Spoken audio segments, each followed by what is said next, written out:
Hello students and welcome back to my channel. आज हम discuss करेंगे एलिमेंट्री कैनाल का सेकेंड पार्ट जो स्टार्ट होगा फ्रॉम द फेरिंग्स। हम उसको कवर करते हुए चलेंगे stomach, small intestine and large intestine तक। सो वीडियो काफी इंटरेस्टिंग होने वाला है। बहुत सारी इंपॉर्टेंट चीजें आपको कवर करनी है सेशन में। And one more thing which is very important, अगर आप लोगों ने मेरा प्रीवियस पार्ट एलिमेंट्री कैनाल का नहीं देखा है तो वीडियो का लिंक मैं डिस्क्रिप्शन में दे दूंगा।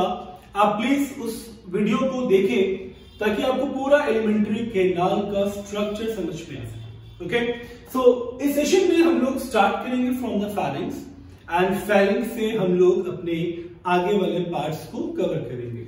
So let's start with the second component of alimentary canal. मैं सेकंड कंपोनेंट इसलिए बोल रहा हूं कि first component is your mouth and mouth is the anterior part of alimentary canal.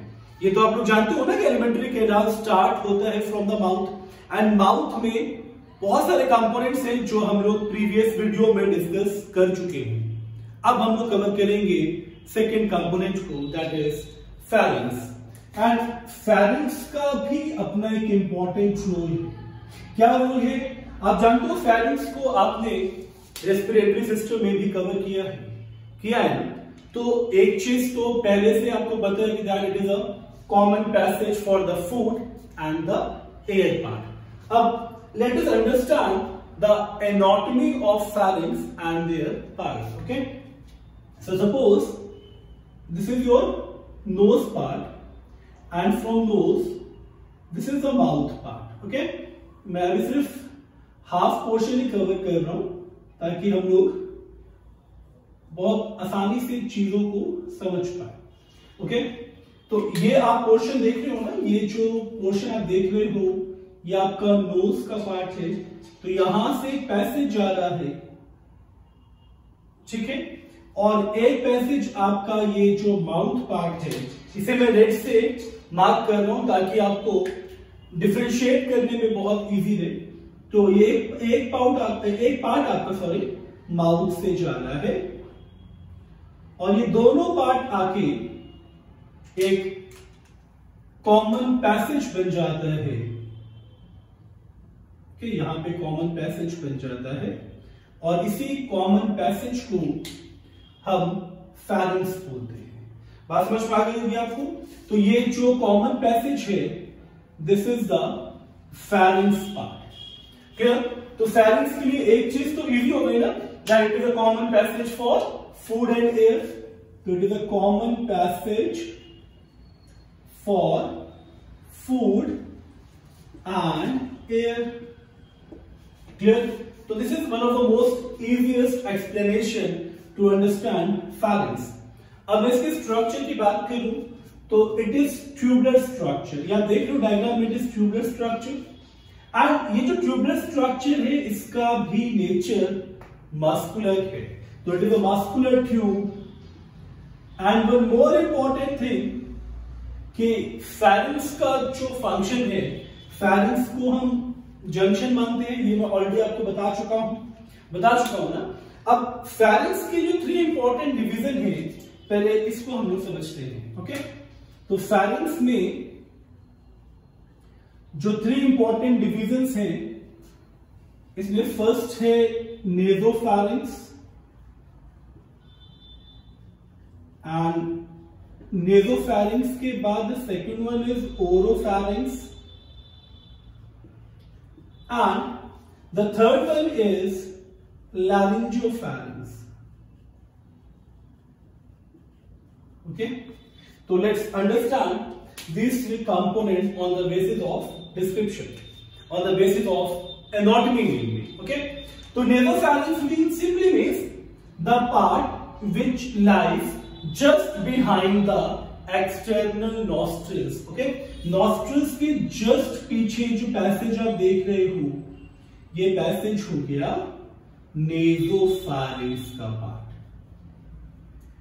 ये हो गया नेसोफैरिंक्स का पार्ट। ओके, तो इसमें इंपॉर्टेंट चीज क्या है, नोज के अंदर इंटरनली हम लोग रेस्पिरेटरी सिस्टम डिस्कस नहीं कर रहे हैं, तो no need to mention fine hair in the nostrils, no need to mention the oil gland, no need to mention the conditioning of the air by the nasal passage. Okay, ये सब समझने की जरूरत बिल्कुल भी नहीं है।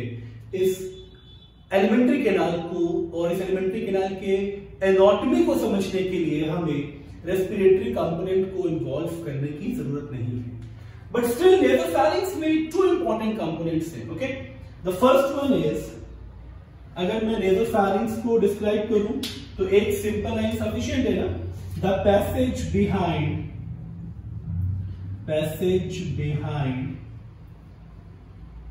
external nostrils up to the pharynx,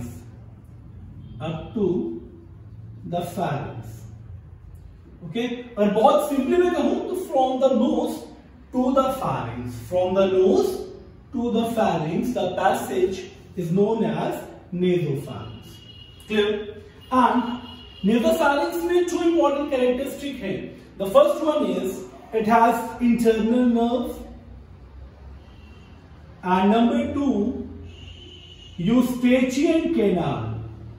So internal nerves and eustachian canals are the characteristic feature of nasopharynx. अब देखिए इंटरनल नर्व ये अंडरस्टूड है कि नोज के थ्रू जो नर्व पास होके ब्रेन तक जाएगा, that nerve is olfactory. Okay, because olfactory आपकी थीलियम इज देयर, तो olfactory nerve इंटरनली प्रेजेंट होगा इस पैसेज में, होगा ना। And number 2, which is very important, eustachian canal. And ये जो कैनाल है, eustachian canal, it is mainly the part of your ear, क्योंकि ये एक पैसेज बनता है from the ear towards the, ये आगे आता है तो ये नेज़ोफैरिंक्स वाले पोर्शन को कवर करता है, ताकि जब बहुत एक्सेसिव साउंड हो तो साउंड को ये बैलेंस कर सके। ओके, ये बात बहुत अच्छे से आपको समझनी है कि Eustachian canal is the part of your ear and it is the most important component for the ear as it balances the sound of the ear. बात समझ में आ गई होगी आपको? The second one is oropharynx, and for oropharynx, the most important and most simplest description for oropharynx is that कि the oral cavity, ये जो oral cavity आप देख रहे हो, it communicates with the pharynx, यहाँ ये जो pharynx का ट्यूब है, तो oral cavity communicates with the pharynx through the oropharynx. It simply means the passage which arises from the oral cavity and leads to pharynx is known as oropharynx. Okay, so the passage from oral cavity or buccal cavity up to pharynx, तो ये जो passage है from oral cavity to pharynx is known as oropharynx. अब इसमें एक बहुत important part है जो आपसे नीट में पूछा भी जाता है, that oral cavity communicates with the pharynx through oropharyngeal isthmus. आपको पता है ना oropharyngeal isthmus का रोल क्या है? पहले मैं आपको बता दूं, ये जो कंपोनेंट मैंने मार्क किया है यहाँ पे, this one is known as, ये जो आप देख रहे हो, this is oropharyngeal isthmus. अब इसका एक इंपॉर्टेंट सिग्निफिकेंस क्या है? आपको पता होगा ना, जब आप माउथ में च्यू करते हो फूड को एंड स्वेलोइंग के लिए फूड को लेके जाते हो, तो एक पर्टिकुलर पार्ट तक, यानी बिल्कुल end of your oral cavity तक it is under your control. It simply means it is controlled by the voluntary action. But जैसे ही फूड इस ओरोफेरिंजियल इस्थमस को क्रॉस कर लेगा, तब आप इसको कंट्रोल नहीं कर सकते हो, तब वॉलंटरी एक्शन स्टॉप हो जाता है और यहां से इनवॉलंटरी एक्शन बिगिन होता है. बात समझ में आ रही है आपको? यानी यहां पे जैसे ही फूड बोलस आएगा, फिर आप उसे कंट्रोल नहीं कर सकते. Then it starts its digestion by the other component of alimentary canal. तो it's very simple that oral cavity communicates with pharynx through the through the oropharyngeal isthmus. So it's a very important part. तो मैं इसको red marker से point out कर रहा हूं, oropharyngeal isthmus. Okay, तो ये भी एक इंपॉर्टेंट पार्ट है. The third part is also a very important part, laryngopharynx. अब देखिए नाम से क्लियर हो रहा है ना, laryngopharynx means the part of pharynx which projects towards the larynx. और larynx किसका पार्ट है? larynx पार्ट है आपके रेस्पिरेटरी सिस्टम का. बट हम तो सिर्फ एलिमेंट्री कैनाल को कवर करेंगे. इट सिंपली मींस इस वर्ड का एक पर्टिकुलर मीनिंग है. मीनिंग क्या है? ये जो pharynx है यहां पे एक जंक्शन बन जाएगा. जंक्शन बनेगा ना, जंक्शन बनने से क्या होगा? ये 2 पैसेज में डिवाइड हो जाएगा. होगा ये बात आप जानते हो ना कि एंटीरियर पे बिल्कुल आपके फ्रंट पे ट्रैकिया प्रेजेंट होता है एज ए विंड पाइप. तो ट्रैकिया में हम लोग सी शेप कार्टिलेजिनस रिंग शो कर लेंगे. ओके, एंड ये जो पोर्शन आप देख रहे हो, this is your esophagus part. Okay, तो एक चीज समझ में आ गई होगी आपको. तो laryngopharynx को हम the lowermost part of pharynx बोलते हैं, the part of pharynx which project towards the larynx. तो part of pharynx which projects towards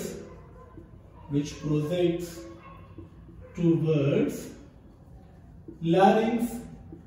So ये तो इसका बेसिक डिस्क्रिप्शन हुआ. Now it leads into gullets and glottis. अब देखिए बहुत इंपॉर्टेंट सी चीज है यहाँ पे एक कवरिंग है ग्लॉटिस जिसके अंदर वॉइस बॉक्स प्रेजेंट होता है and glottis is bounded by epiglottis.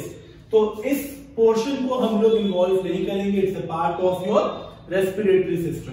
तो ग्लॉटिस मैं सिर्फ मेंशन कर रहा हूं, बट ग्लॉटिस को हम एलिमेंट्री कैनाल में इन्वॉल्व नहीं करेंगे.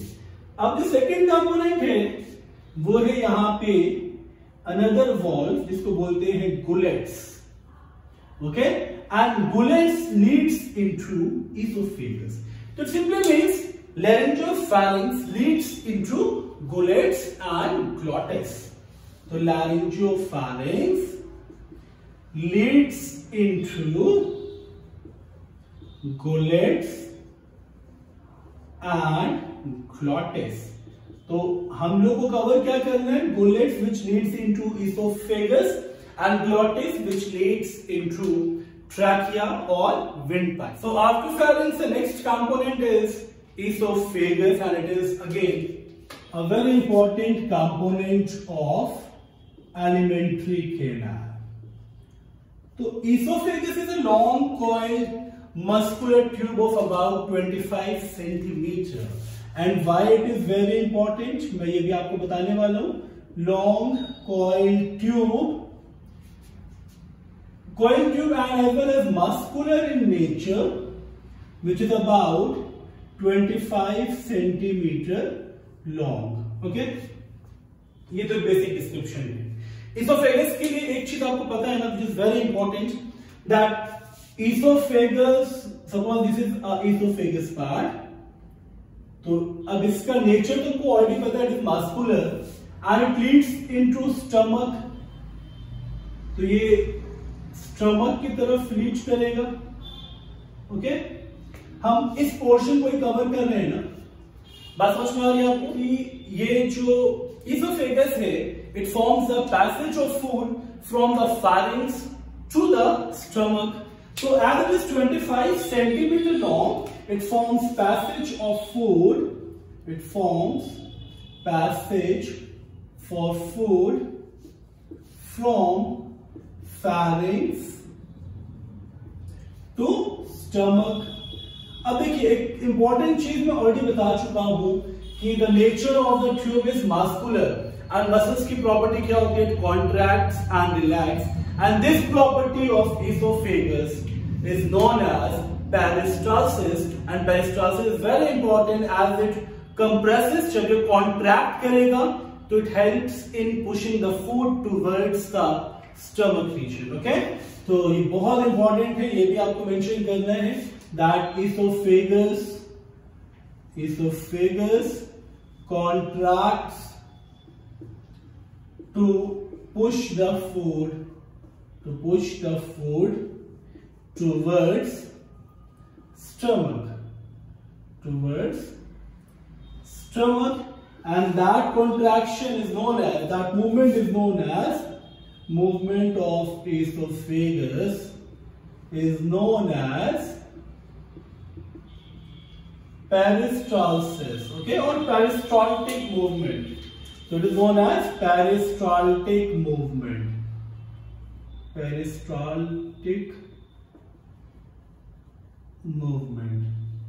Okay, ये बात आपको समझ में आ गई होगी कि esophagus का contraction relaxation is known as peristaltic movement.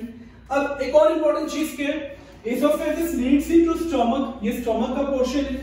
Okay, so the opening of esophagus which leads into stomach is guarded by a valve known as esophageal sphincter. तो ये जो पोर्शन आप देख रहे हो, this is known as esophageal sphincter. Okay, ये सारे terms आपको बहुत अच्छे से पता होने चाहिए अगर आपको एलिमेंट्री कैनाल बहुत अच्छे से समझना है तो। ओके, तो बहुत सिंपल सा पॉइंट था ये, that esophagus leads into stomach through esophageal sphincter. तो esophageal sphincter guides the entry of food from the esophagus into the stomach. Okay, so this part is also a very important part. अब इसके अलावा esophagus में और कुछ important तो है नहीं, क्योंकि कोई एंजाइम ये सिक्रेट नहीं करता, कोई डाइजेस्टिव फ्लूइड ये रिलीज नहीं करता, तो it only performs peristaltic movement which helps in pushing the food towards the stomach region. Okay, now let's understand the anatomy of stomach. Stomach में भी आपको एक चीज तो बहुत अच्छे से पता होनी चाहिए। Okay, it is a J-shaped muscular sac and it is located towards the left region of your abdominal cavity. Right side पे तो liver है and maximum space liver he occupy कर लेते हैं। Left side का जो area है वो stomach occupy करता है। Okay, so बहुत simply आपको mention करना है, it is J-shaped muscular sac. It is J-shaped muscular sac which is located towards the left side of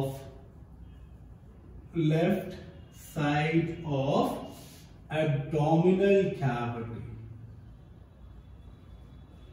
तो ये एक पॉइंट बहुत सिंपल सा बन गया आपका, जे शेप मस्कुलर सैक। तो ये सिर्फ अभी एक हमने शेप समझा है, इसका लोकेशन समझा है। Okay, stomach has 3 important regions, ये बहुत ध्यान से समझना है आपको।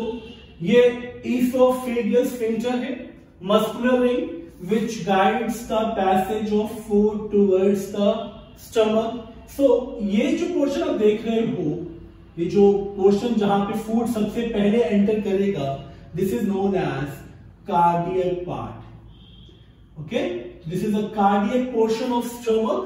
And ये जो raised part आप देख रहे हो, this is known as fundus part. And the last part which leads into the duodenum of small intestine, it is known as pylorus part. Okay, the stomach has 3 important regions. मैं तीनों के बारे में आपको बता दूं। पहला है इसका cardiac, and the second one is fundus, and the third one is pylorus. Okay, stomach में इन तीनों का रोल ऑलमोस्ट सेम ही है, बस एक चीज आपको बहुत अच्छे से याद रखनी है, that cardiac stomach receives the food from the esophagus through the cardiac sphincter. Okay, ये भी आपको बहुत अच्छे से याद रखना है, that stomach receive the food into cardiac part, into cardiac region through cardiac sphincter. Okay, अब ये चीज भी क्लियर हो गई। अभी सिर्फ हम लोग एनाटॉमी समझ रहे हैं, तो मैं अभी इनके सिक्रेशंस और एंजाइम्स के बारे में नहीं बताऊंगा, वो पार्ट हम लोग कवर करेंगे जब हम लोग कंप्लीट डाइजेशन प्रोसेस को समझेंगे। ओके, तो J shape muscular sac, then 3 components, cardiac, pylorus and fundus, and finally one more important component, that is cardiac sphincter. So the next part is small intestine, and why small intestine is very important. अब एक चीज आपको बहुत अच्छे से समझनी है। Okay, small intestine is the longest part of alimentary canal. Okay, alimentary canal में नॉर्मली हम लोग एक चीज जानते हैं ना, that it is about 9 to 12 meters long. उस 9 to 12 मीटर्स में 6 to 9 मीटर की जो लेंथ है वो स्मॉल इंटेस्टाइन की है। ओके, अब स्मॉल इंटेस्टाइन के लिए सबसे इंपॉर्टेंट चीज क्या है? स्मॉल इंटेस्टाइन के लिए सबसे इंपॉर्टेंट चीज है इसका डिवीजन। तो it has 3 important division, that is duodenum, jejunum and ileum. Duodenum, jejunum and the third one is ileum. So let's understand what is duodenum, jejunum, ileum and their anatomy. Okay, तो ये जो portion आप देख रहे हो, pylorus का part जो आप देख रहे हो, ओके, तो पाइलोरस से इसको हम लोग ऐसे शेप दे लेते हैं पाइलोरस का। ओके, अब पाइलोरस पे भी एक स्फिंक्टर है which guides the entry of food from the stomach towards the duodenum. Okay, and this valve, this sphincter is known as pyloric sphincter. Okay, मैं बार बार याद दिला रहा हूं आपको, ये सारे टर्म्स आपको बहुत अच्छे से पता होना चाहिए अगर आपको एलिमेंट्री कैनाल बहुत अच्छे से समझना है। तो this one is pyloric sphincter. अब ये पाइलोरिक स्फिंक्टर गाइड्स कर रहा है entry of food from the stomach into the duodenum, and duodenum के लिए आपको एक चीज पता है ना कि it forms C shape loop. इस तरह से सी शेप का लूप बनता है which receive hepatopancreatic duct, the duct of liver and pancreas, and finally होगा क्या कि यहां पे इस तरह से मैं ड्रॉ कर लूं ताकि आपको चीजें और इजी लगे। ओके, तो यहां पे ये जो पोर्शन आप देख रहे हो ये लार्ज इंटेस्टाइन का एरिया है। ओके, इसको भी हम लोग कवर करेंगे।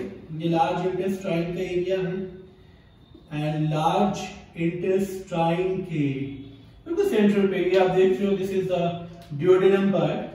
ये पाइलोरस है, ये सी शेप का जो लूप बन रहा है ये duodenum है, एंड duodenum के बाद 8 feet लॉन्ग jejunum है। jejunum फिर ये पीछे से कवर करता हुआ, ओके, इस तरह से पूरा ये स्प्रेडेड होगा।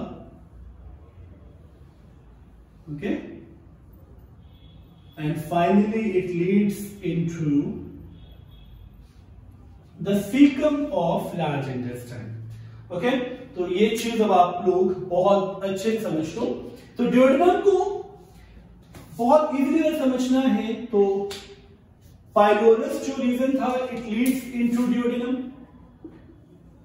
it leads into duodenum through the pyloric sphincter. Okay, and इसके बाद सिर्फ आपको चीज क्या समझनी थी duodenum के बारे में, that it forms C-shaped loop. Okay, ये आप देख लो, ये C-shaped loop बन रहा है ना, and it receives hepatopancreatic duct. Hepato means liver part, pancreas से pancreatic duct, तो इन दोनों का duct कॉमन है, तो receives hepatopancreatic duct, and duodenum को साइट फॉर कंप्लीट डाइजेशन भी बोला जाता है। सारे डाइजेशन ड्यूडेनम में ही होते हैं, ये हम लोग पढ़ेंगे अभी प्रोसेस ऑफ डाइजेशन में। ओके, तो this is site for complete digestion.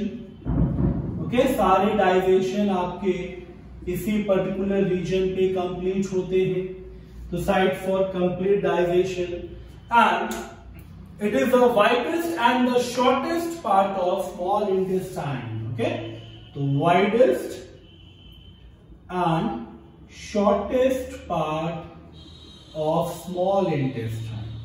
बात समझ में आ गई होगी आपको। Jejunum is the second part and jejunum को अगर मैं डिस्क्राइब करूं तो jejunum is about 8 feet long part and jejunum को मिडिल पार्ट बोला जाता है ड्यूडेनम एंड इलियम का, और मिडिल पार्ट हमेशा एक कनेक्टिंग लिंक ही डेवलप करता है between the duodenum and ileum या किसी भी कंपोनेंट का part. Like caecum colon rectum में भी कोलोन का फंक्शन से लिखना है कि वो ascending descending and transverse movement करेगा। Okay, now ileum is also a very important part क्योंकि ileum leads into the caecum part of large intestine. Okay, तो इलियम के बारे में एक चीज आपको बहुत अच्छे से याद रखनी है, ये सबसे लॉन्गेस्ट पार्ट होता है स्मॉल इंटेस्टाइन का। Okay, longest part of small intestine and इसमें एक चीज और आपको समझनी है, it leads into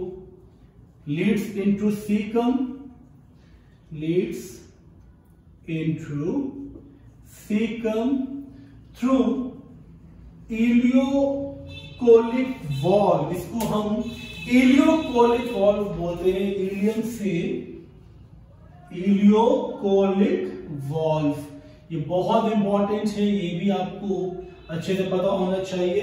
ileocolic valve which guides the entry of the food from the ileum towards the caecum of the large intestine. अब small intestine के लिए एक और इंपॉर्टेंट चीज क्या है कि inner side of small intestine, ये बहुत इंपॉर्टेंट चीज है जो आपको बता रहा हूं, क्योंकि ये अगर आपने मिस कर दिया तो कभी ना कभी आपको ये पढ़ना तो है, तब तो आपको समझना होगा एनाटॉमी इसकी एग्जैक्टली है क्या। ओके, तो small intestine also consist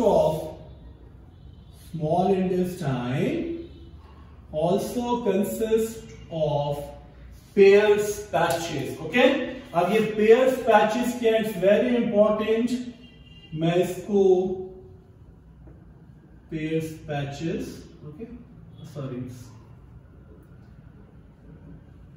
pairs patches, these are the small whitish mass of lymphoid tissue present at the mucous membrane और present below the mucous membrane होता है mainly ये mucous membrane of small intestine, mucous membrane of small intestine, and its role is to fight against infection. Okay, तो ये भी आपको बहुत अच्छे से स्मॉल इंटेस्टाइन में याद रखना है। Although it's not a part of your alimentary canal, but it's a very important part for your immune system. Okay, अभी आप इसको पढ़ोगे, आपने पढ़ा होगा ह्यूमन हेल्थ एंड डिजीज, तो उसमें आपने कंपोनेंट लिम्फोइड ऑर्गन्स के बारे में पढ़ा होगा, तो उसमें भी एक पार्ट है ये Peyer's patches which is very important. Okay, तो स्मॉल इंटेस्टाइन में ड्यूडेनम या हमने कवर कर लिया, C shape loop, complete site for digestion, and यहाँ पे एक चीज आपको याद रखनी है, ये स्मॉल इंटेस्टाइन का सबसे शॉर्टेस्ट एंड वाइडेस्ट पार्ट है। Then jejunum, it is about 8 feet long. Okay, and finally ileum, it is the longest part of alimentary canal which leads into the cecum of large intestine, and ये जब enter करेगा cecum में तो यहाँ पे भी एक valve है, that is ileocolic valve. Now the next component is large intestine. So large intestine has 3 important component, but उससे पहले मैं एक चीज बता दूं, why it is called as large intestine, because it is much wider than the component of small intestine. That's why it is known as large intestine. It is much wider than small intestine. That's why it is known as large intestine. Okay, so it has three important regions. The first one is cecum, and cecum को बहुत अच्छे से आपको समझना है कि caecum सबसे important part है लार्ज इंटेस्टाइन का। तो फर्स्ट जो इंपॉर्टेंट रोल है सीकम का, that caecum harbour certain symbiotic organism. Symbiotic का मतलब जानते हैं ना आप लोग? सिम्बायोटिक मतलब म्यूचुअलिस्टिक, म्यूचुअलिज्म एक रिलेशन है जिसमें दोनों ऑर्गेनिज्म को फायदा होता है। तो यहाँ पे हमारा सिम्बायोटिक बैक्टीरिया होता है सिम्बायोटिक ऑर्गेनिज्म की फॉर्म में, which is known as E coli. Okay, तो it harbours certain symbiotic organism. Number 2, caecum also consist of a worm-like projection which is known as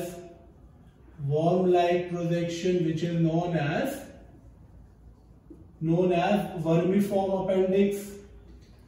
So vermiform appendix was very important component in a non-primates humans for the digestion of roughage. Nowadays it's a vestigial organ. तो ये vestigial organ इसका मतलब ये extinct हो चुका है. It's a vestigial organ now. Vestigial organ का मतलब पता है ना आपको? ये अब हमारी बॉडी में नहीं है, ये एक्सटिंक्ट हो चुका है, just like the tail. Okay, third, अगर अपेंडिक्स आज की डेट में प्रेजेंट हो तो inflammation of appendix is known as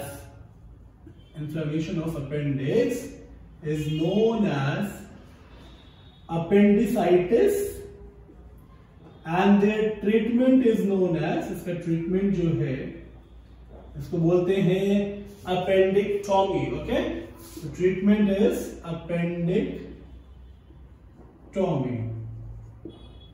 clear हुआ आपको? तो ये इन्फ्लामेशन ऑफ अपेंडिक्स ये मैंने इसलिए मेंशन किया है क्योंकि ये भी आजकल की जनरेशन में एक नोन डिजीज है, मतलब कहीं ना कहीं आपको इसके केसेस देखने को मिल। Another component of large intestine is colon, and colon का सिर्फ एक फंक्शन क्या है? Colon is divided into three important component, ascending colon, okay, ascending colon, transverse and descending colon. अब देखिए नाम से सब कुछ क्लियर है। असेंडिंग कोलोन का मतलब क्या हुआ? ये अनडाइजेस्टेड फूड को रैक्टम की तरफ लेके आ रहा है ना? तो कोलोन करता क्या है? एक बार इसका अपवर्ड मूवमेंट करेगा, एक बार इसका डाउनवर्ड मूवमेंट करेगा और एक बार इसका ट्रांसवर्स मूवमेंट करेगा। इससे क्या होगा? जो अनडाइजेस्टेड फूड है वो कंप्लीटली कन्वर्ट हो जाएगा इनटू पेस्ट फॉर्म। एंड मैं एक चीज और आपको बता दूं, लार्ज इंटेस्टाइन के सीकम का एक और इंपॉर्टेंट रोल है, that is to regulate the amount of water for the faecal matter. ये चीज आपको बहुत अच्छे समझनी है कि बहुत से लोगों को ये चीज पता नहीं होती है कि लार्ज इंटेस्टाइन भी लेवल ऑफ वाटर को रेगुलेट करता है। ओके, अब इंपॉर्टेंस क्या है? ये तीनों अपनी मूवमेंट से अनडाइजेस्टेड फूड को कन्वर्ट करता है into chyme, and that undigested food gets deposited into the third component of large intestine, that is rectum. So rectum में deposition of fecal matter, and rectum में एक चीज आपको बहुत अच्छे से समझनी है कि rectum में it is open towards the outer side, open to exterior mainly through the anus. So rectum has irregular fold of blood vessels also. Okay, तो rectum में आपको rectum has blood vessels, आप याद रखो, it has blood vessels also, and the length is about 15 to 20 centimeter. ये इसका length हो गया। एंड एक और इंपॉर्टेंट चीज आपको याद रखना है, sometimes a painful condition which is known as haemorrhoids और piles develops in the anal canal which is very painful. Okay, तो मैं यहाँ पे इसको मेंशन कर रहा हूँ इस तरफ वाले पोर्शन पे कि समटाइम्स हेमोरॉइड्स और sometimes hemorrhoids और इसमें एक ही एम आएगा। ओके, मैं इसको फिर से सही कर दूं, HAEM। ओके, हेमोरॉइड्स और पाइल्स। पाइल्स भी बहुत कॉमन हो चुका है आजकल की जनरेशन के लिए। Piles a painful condition develops in anal canal, so it's a painful condition. Okay, so यहां तक आपका एलिमेंट्री कैनाल कवर हो गया। सारे सिस्टम हम लोगों ने, सारे कंपोनेंट हम लोगों ने अच्छे से डिस्कस कर लिए हैं, समझ लिए हैं। इसके बाद अब हम लोग डिस्कस करेंगे प्रोसेस को और एक एक सिक्रेशन, एंजाइम्स, उनकी फंक्शनिंग को समझना बहुत जरूरी है। इसलिए प्लीज आप वीडियो को बहुत अच्छे से देखें, समझें, ताकि आपको नेक्स्ट कंपोनेंट, नेक्स्ट सेशन बहुत इजी लगे। सो आई होप ये सेशन आपको समझ में आया होगा। Thank you so much to watch this video, for watching this video.